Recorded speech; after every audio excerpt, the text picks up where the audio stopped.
بسم اللہ الرحمن الرحیم اعوذ باللہ من الشیطان الرجیم بسم اللہ الرحمن الرحیم التاسع رد العجز علی الصادر۔ موضوع بحث ہمارا چل رہا ہے علم بدیع میں محسنات لفظیہ۔ محسنات لفظیہ کی اس فہرست میں صاحب جواہر البلاغہ 9ویں نمبر پر جس کا ذکر فرما رہے ہیں وہ ہے رد العجز علی الصادر۔ صادر کہتے ہیں سینے کو، یہاں اول مراد عاجز یعنی آخر۔ لطف لینے آگا یہ رد العجز علی الصادر کیا ہے؟ تعریف لکھیں۔ ایک لفظ کو تکراراً کلام کی ابتدا میں اور کلام کی انتہا میں ذکر کرنا، یا الفاظین متجانسین، دو لفظ ہوں جن میں جناس پایا جاتا ہو، ایک کو ابتدا میں ایک کو انتہا میں ذکر کرنا۔ خوب، یا ایسے دو لفظ جو ملحق بالجناس ہیں، یہ ساری باتیں جناس کی بحث میں ہم نے پڑھی ہیں۔ یا ایسے دو لفظ جن کا مشتق من ایک ہو، ایک ہی مادہ سے مشتق ہوں، ان میں سے ایک کو ابتدا میں اور ایک کو آخر میں ذکر کرنا۔ یا مشتق ان کا ایک تو نہیں ہے لیکن شبہ اشتقاق، لگتا ایسے ہے کہ یہ دونوں ایک ہی مادہ سے مشتق ہیں حالانکہ ایک سے مشتق نہیں ہوتے۔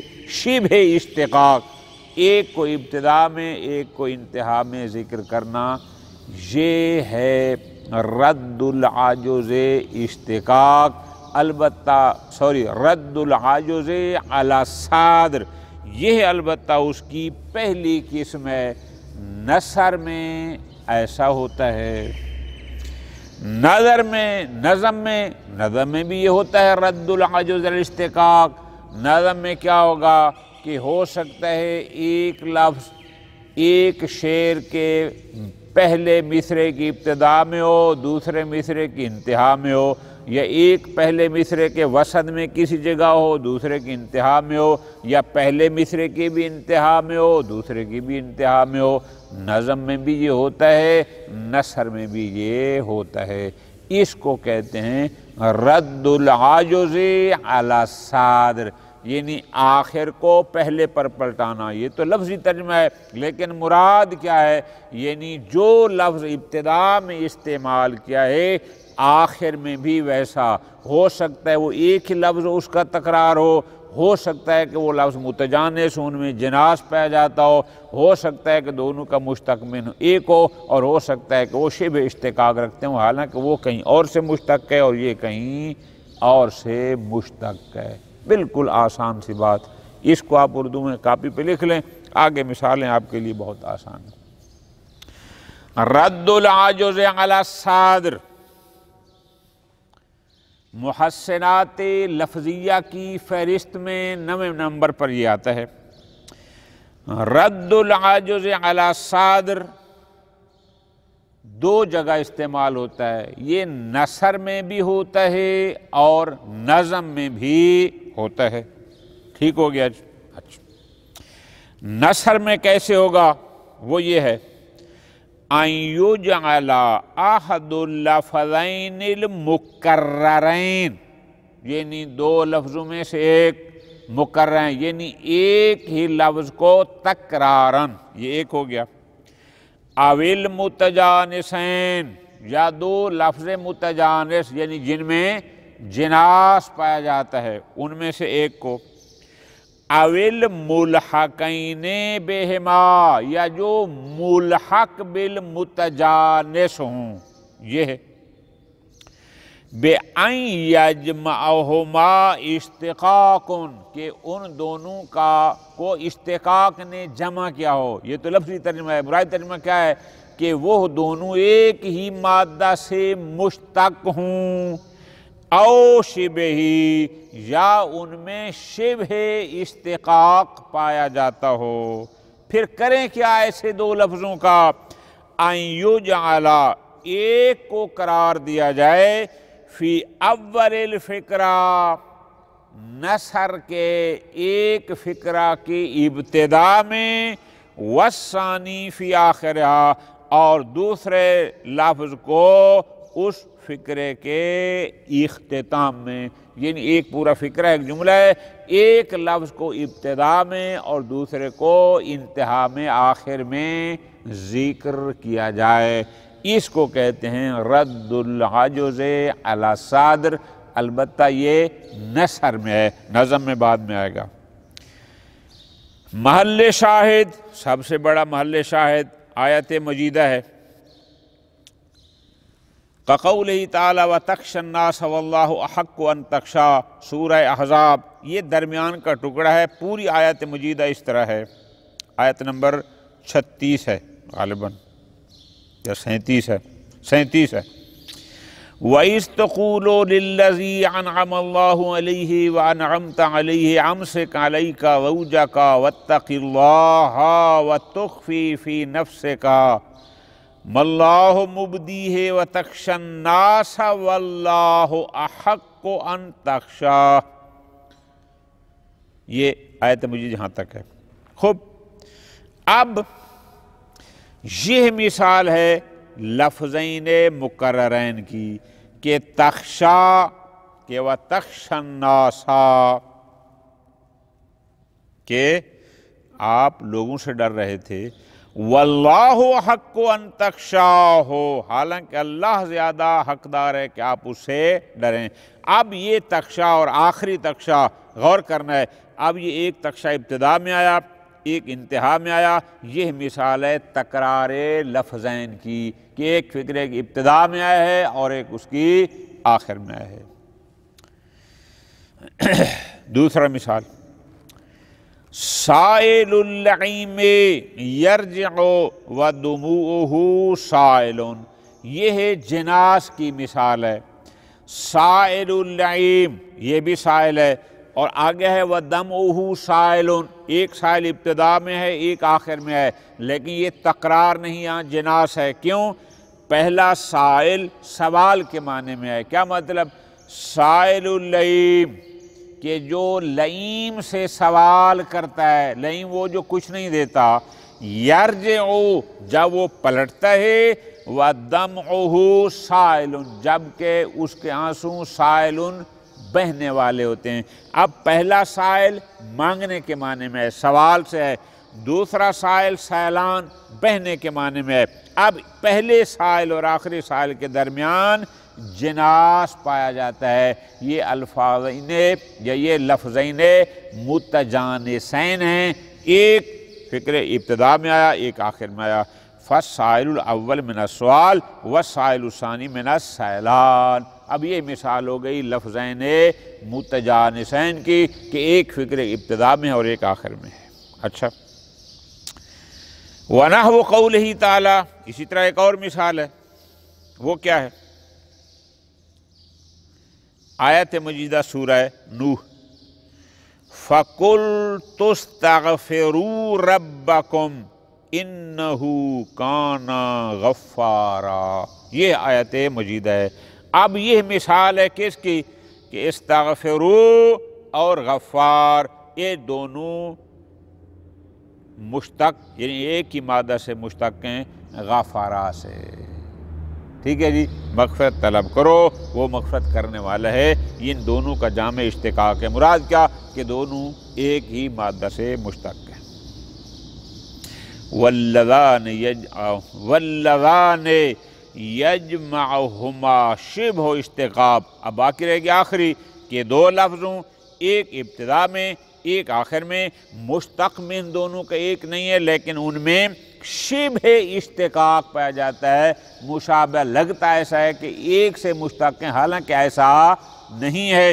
اس کی مثال قرآن مجید کی یہ آیت مجیدہ ہے، قَالَ إِنِّي لِعَمَلِكُم مِّنَ الْقَالِينَ۔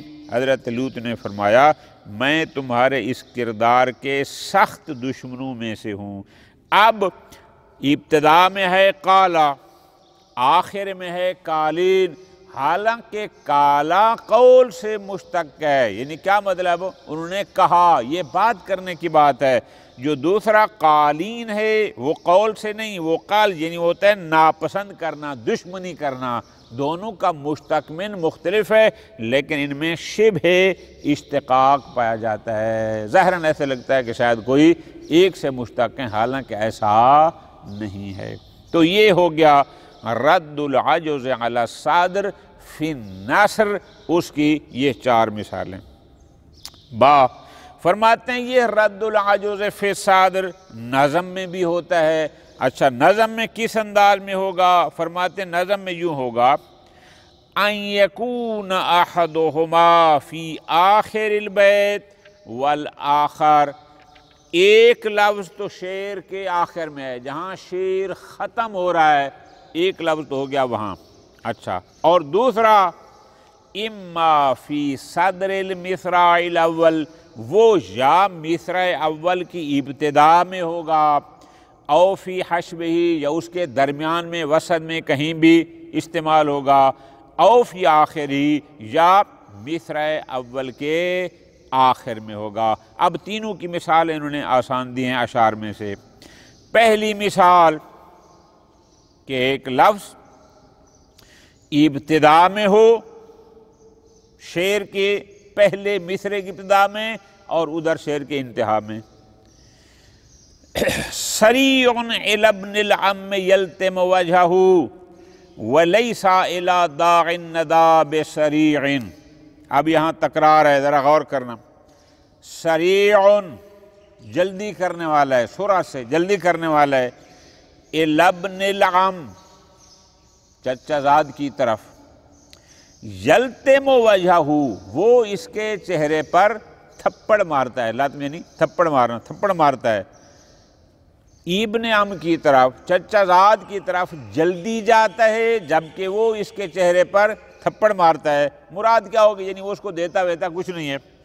وَلَيْسَ إِلَىٰ دَاعِ النَّدَىٰ، ندا کہتے ہیں بخشش کو، عطا کرنے والا، لیکن جو داعی ندا ہے، جو بخشش یعنی جو عطا کرنے کی دعوت دے رہا ہے، اس کی طرف لیسا بسری، یہ جلدی نہیں جاتا۔ اب لفظ سری پہلے مصرع کے ابتدا میں آیا اور ادھر یہی لفظ سری شعر کے آخر میں آیا، یہ ہو گیا رد العجز علی الصادر فی النظم۔ دوسری مثال، تمتع من شمیم ارار نشد فما بعد العشیت من اراری۔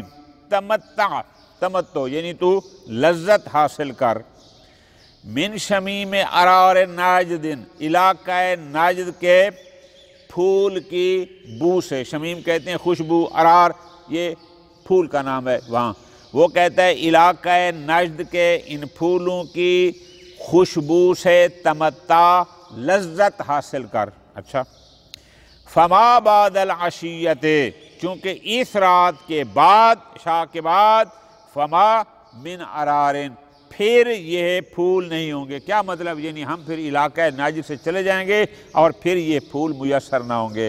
محل شاہد کیا ہے کہ لفظ ارار شعر کے پہلے مصرع کے درمیان میں آیا، من شمیم ارارن، ارار نجد، جبکہ ادھر شعر کے آخر میں بھی آیا ہے۔ تیسرا، وَمَا لِعِمْرِئٍ طُولُ الْخُلُودِ وَإِنَّمَا يُخَلِّدُهُ طُولُ الثَّنَاءِ فَيَخْلِدُ۔ وَمَا لِعِمْرِئٍ، کسی بھی شخص کے لیے نہیں ہے، طول الخلود، خلود یعنی ہمیشہ رہنا، اس دنیا میں ہمیشہ رہنا کسی کے لیے، لمبا عرصہ رہنا کسی کے لیے نہیں ہے۔ ہاں، انما یخلدہ، جو چیز اس کو ہمیشہ رکھے گی، لمبا عرصے تک رکھے گی، وہ کیا ہے؟ یخلدہ طول الثنا، اس کی تعریف کا لمبا ہونا، یعنی جس کی کرتوت ایسے ہوں کہ اس کے مرنے کے بعد بھی لوگ اس کی تعریفیں کرتے رہیں، فرماتے ہیں یہ طول ثنا، یہ اس کو لمبے عرصے تک فیخلدو، یعنی یہ بندہ لمبے عرصے تک باقی رہتا ہے۔ ٹھیک ہو گیا جی۔ اب محل شاہد کیا ہے کہ لفظ الخلود یہاں پر غور کرنا، اس شعر کے پہلے مصرے کے آخر میں ہے، لیکن ادھر شعر کے آخر میں بھی فیخلدو ہے، اور دونوں کا جو مستقمن ہے وہ ایک ہے۔ 10ویں نمبر پر محسنات لفظیہ میں جس کو ذکر فرمایا ہے وہ ہے ما لا یستحیل بالانعکاس۔ استحالہ توضیح میں آپ نے پڑھا تھا، تبدیل ہو جانا، بدل جانا، کہ اگر لفظ جیسا ہے اس کو الٹا کر کے بھی پڑھو، ایک ہوتا ہے نا یعنی جیسے لکھا ہوا ہے یہاں ابتدا سے ادھر جائیں، ایک ہے کہ اگر آپ آخر سے ابتدا کی طرف ہیں تو بھی اس میں کوئی تبدیلی نہیں آتی، جیسے بھی پڑھو لفظ ویسے کا ویسے رہتا ہے، اس میں کوئی معنی میں فرق نہیں آتا۔ مثال ما لا یستحیل بالانعکاس، محسنات لفظیہ میں 10ویں نمبر پر ہے یہ کہ انعکاس کے ذریعے، یعنی اس کو الٹا بھی کر لیں، عکس بھی کر لیں تو بھی اس سے کوئی تبدیلی نہیں آتی۔ وہ کیا ہے؟ کون اللفظ، کہ لفظ اگر ایسا ہو کہ یقرأ تردن و اقصا، تردن یعنی ابتدا سے آخر کی طرف پڑھو تو بھی وہی بات ہے، وہ اقصاً یعنی آخر سے پیچھے ابتدا کی طرف تو بھی وہی بات ہے، فرق نہیں پڑتا۔ محل شاہد یہ ہے کون ہو جا کما امکانہ کا، جیسے تیرے لیے ممکن ہے۔ اب دیکھو نا، کن کما یہ ہے اور آگے ہے امکانہ کا۔ اب امکانہ کا میں آپ پہلے کاف کو پڑھیں، پھر نون کو پڑھیں، پھر کاف کو پڑھیں، پھر میم کو پڑھیں، پھر حمزے کو، تو وہ بھی وہی کن کما بن جائے گا۔ آپ کن کما پڑھیں تو بھی وہی ہے، امکانہ کا پڑھیں تو بھی وہی ہے۔ وَقَقَوْلِهِ تَعَالَى رَبَّكَ فَكَبِّرْ، رَبَّكَ آپ را با اور کاف پڑھیں تو بھی وہی ہے، فَكَبِّرْ اب کبر کو آپ ادھر شروع کر دیں، را با اور کاف الٹا پڑھیں تو بھی کوئی اس میں تبدیلی نہیں آتی۔ اور اس پر شاعر کا یہ شعر بھی ہے مودتہ تدوم لکل حول، اس کی محبت دائمی ہے، ہمیشہ ہے، لکل حول، حول کہتے ہیں خوف کو، وحشت کو، یعنی اس کی مودت ہر خوف و وحشت کے لیے دائمی ہے۔ کیا مطلب؟ یعنی اس کی محبت کوئی عارضی نہیں ہے، کسی وقت کے ساتھ خاص نہیں ہے کہ اچھا وقت ہو تو وہ محبت کرتا ہے، نہ ہو تو چھوڑ دیتے، نہیں، ہر خوف و وحشت یعنی جیسے بھی حالات ہوں اس کی محبت دائمی ہے۔ آگے کہتا ہے وَحَلْ كُلٌّ، یہ حل یہاں استفہام انکاری ہے، حل کلن، لیکن ہر ایک کی محبت، حل کلن مودتہ تدوم، لیکن ہر ایک کی، کل کی، ہر ایک کی محبت دائمی نہیں ہے۔ اب دیکھو آگے جان، بالکل آسان، مودت اور تدوم۔ اب دیکھو پہلے ہم نے پڑھا وا میم واو دال اور تا، اور تدوم میں اگر ہم ادھر سے پڑھیں میم واو دال اور تا بالکل ایک جیسے ہیں، ما لا یستحیل بالانعکاس، انعکاس سے بھی اس میں نہیں آتا۔ 11ویں نمبر پر محسنات لفظیہ میں ذکر فرمایا ہے المواربہ۔ مواربہ لفظی معنی ہوتے ہیلا کرنا۔ مواربہ کیا ہے؟ بالکل آسان، کہ ایک متکلم اس انداز میں کلام کرے کہ اگر اس کو اس پر کوئی سزا کا، کوئی ڈانٹ ڈپٹ کا، کوئی باز پرس کا خوف ہو تو وہ تھوڑی سی تبدیلی کر کے کلام کو بدل دے اور وہ اس مواخذہ سے بچ جائے، انداز ایسا استعمال کرے۔ بالکل آسان سی مثال ہے، لطف آئے گا۔ المواربہ کیا ہے؟ ان یجعل المتکلم کلامہ، کہ کوئی متکلم اپنی کلام کو اس انداز میں پیش کرے، بحیث یمکنہ ان یغیر معناہ، کہ اس متکلم کے لیے ممکن ہو کہ جب وہ چاہے اس کے معنی کو تبدیل کر دے۔ کیسے؟ بے تحریف، اس میں تھوڑی سی تحریف کر کے لفظ سے لفظ بدل، حرف سے حرف بدل کر، او تصحیف او غیر ما، یا کوئی اور ایسا انداز اپنائے کہ جس سے کلام کا معنی بدل جائے۔ اچھا کیوں؟ کیسے موقع پر؟ لیسلم من المؤاخذہ، تاکہ اس کی پہلی کلام پر اگر اس کو مؤاخذہ کا، سزا کا، ڈانٹ پھڑکا کوئی خوف ہو تو وہ اس سے بچ جائے۔ کلام کو اس انداز میں، یعنی پہلی کلام بھی اسی نے کہی ہے، لیکن انداز یہ اختیار کیا کہ اگر کوئی خطرہ محسوس ہوا، اگر کوئی مجھے اس پر مثلا گڑبڑ محسوس ہوئی تو وہ اس کو تبدیل کر دے گا دوسرے معنی میں، اور وہ مواخذہ سے بچ جائے گا۔ مثال یہ ہے کا قول ابی نواس، ہارون رشید کی ایک کنیز تھی، اس کا نام تھا خالصہ۔ ہارون رشید نے اس اپنی کنیز کو کوئی ہار شار گفٹ کیا تھا، ہدیہ کیا تھا۔ اب ابی نواس نے ایک شعر کہا ہارون رشید کے بارے میں، کہتا ہے لَقَدْ زَاغَ شِعْرِي عَلَى بَابِكُمْ كَمَا زَاغَ عِقْدٌ عَلَى خَالِصَةٍ۔ لَقَدْ زَاغَ، عین کے ساتھ، لَقَدْ زَاغَ شِعْرِي، میرا شعر ضائع ہو گیا، عَلَى بَابِكُمْ، تمہارے دروازے پر، کہ میرا شعر تمہارے دربار میں، تمہارے دروازے پر ضائع ہو گیا۔ کما زاغ عقدٌ، جیسا کہ ہار ضائع ہو گیا، علی خالصہ، خالصہ پر۔ یہ اس نے شعر کہہ دیا ابی نواس نے۔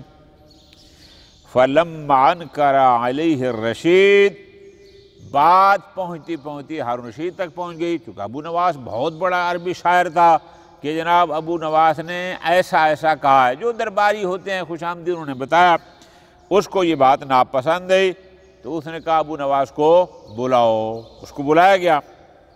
قال ابو نواس لم اقل، ابو نواس نے کہا کس نے آپ کو یہ کہا ہے کہ میں نے ایسا کہا ہے؟ میں نے تو کہا تھا لقد زاء شعری علی بابکم، اب وہاں زا کے بعد عین ہے، یہاں زا کے بعد حمزہ ہے، عین ہو تو وہ ضائع ہونے کے معنی میں ہے، یہاں ہے حمزہ، یہ ہوتا ہے چمکنے کے معنی میں۔